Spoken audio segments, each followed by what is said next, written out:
Bismillahirrahmanirrahim. Assalamualaikum warahmatullahi wabarakatuh. Sebagai umat muslim, tentu saja kita sudah tidak asing mendengar kata haji, atau bahkan mungkin kita semua bercita-cita untuk melaksanakannya. Haji merupakan rukun Islam kelima yang wajib dilakukan oleh setiap orang muslim, jika sudah mampu secara fisik dan finansial untuk melaksanakannya. Setiap tahunnya, jutaan umat muslim dari penjuru dunia berkumpul di Arab Saudi untuk melaksanakan haji. Selanjutnya, kita akan membahas bagaimana urutan-urutan pelaksanaan ibadah haji. Yang pertama adalah ihram. Ihram adalah keadaan seseorang telah berniat untuk melaksanakan ibadah haji maupun umroh. Calon jamaah haji dan umroh harus melaksanakannya sebelum di miqat dan diakhiri dengan tahallul. Beberapa persiapan yang dilakukan sebelum ihram adalah mandi dan membersihkan diri, menggunakan wewangian disunahkan dan diperbolehkan pada anggota badan bukan pada pakaian ihram, mencukur kumis atau jenggot, merapikan rambut, mencabut bulu ketiak dan bulu kemaluan. Yang terakhir adalah membaca niat berihram. Berikut adalah niat untuk berihram. Bismillahirrahmanirrahim. Nawaitu hajja wa ahramtu bihi lillahi ta'ala. Labbaik Allahumma bihajati. Yang artinya, aku niat haji dan berihram karena Allah Ta'ala. Aku sambut panggilanmu ya Allah dengan berhaji. Ketentuan pakaian ihram bagi laki-laki adalah 2 lembar kain yang tidak berjahit yang dipakai untuk bagian bawah menutup aurat dan kain satunya lagi untuk diselendangkan. Sedangkan pakaian ihram bagi wanita adalah menutup semua badannya kecuali muka dan telapak tangan, seperti pakaian ketika sholat. Warna pakaian ihram disunahkan berwarna putih. Selanjutnya, jamaah menuju Masjidil Haram di Mekah dan dianjurkan memperbanyak pengucapan kalimat talbiyah. Adapun bacaannya yaitu Labbaik Allahumma labbaik, labbaik la syarika laka labbaik, innal hamda wa ni'mata laka wal mulka la syarikalah.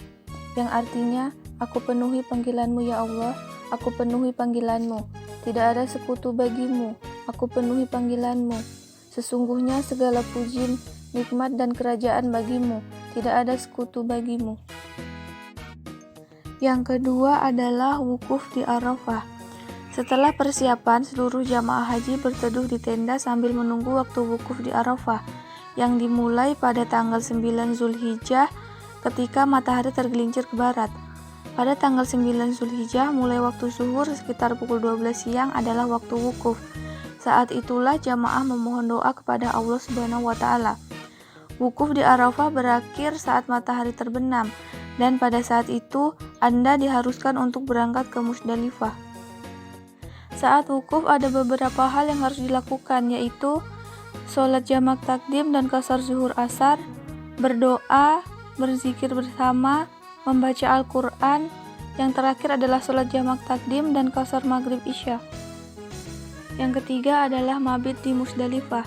Ketika matahari tenggelam pada hari itu, jamaah meninggalkan Arafah menuju Musdalifah untuk menginap atau mabit.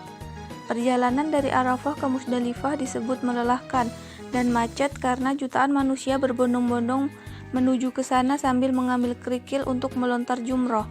Sebanyak 49 atau 70 butir, tergantung berapa malam jamaah akan menginap di sana. Yang keempat adalah melontar jumroh Aqobah. Pada tanggal 10 Zulhijjah, jamaah bertolak dari Musdalifah menuju Mina sebelum matahari terbit untuk melontar jumroh Aqobah 7 lontaran. Setelah merampungkan lontaran jumroh, jamaah dilanjutkan bertahallul atau mencukur rambutnya, kemudian diperbolehkan menggunakan baju biasa. Yang kelima adalah mabit di Mina. Setelah tahallul awal, jamaah kembali ke Mina untuk menginap minimal 2 hari, yaitu pada tanggal 11 sampai 12 Zulhijjah. Saat mabit di Mina, disunahkan melontar jumroh dengan 3 sasaran. Yang keenam adalah tawaf ifadah. Setelah merampungkan mabit dan melontar jumroh di Mina, jamaah menuju Mekah untuk melaksanakan tawaf ifadah.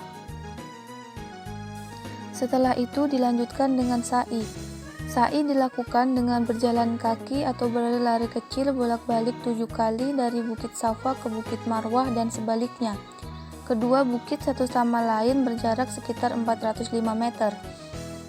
Pada saat pelaksanaan tawaf, pada putaran 1-3, jamaah haji laki-laki dianjurkan untuk lari-lari kecil, sedangkan pada putaran 4-7 jamaah dianjurkan jalan biasa saja. Sementara wanita tidak ada lari-lari kecil saat melakukan tawaf. Sepanjang tawaf membaca doa saat berada di antara rukun Yamani dan Hajar Aswad.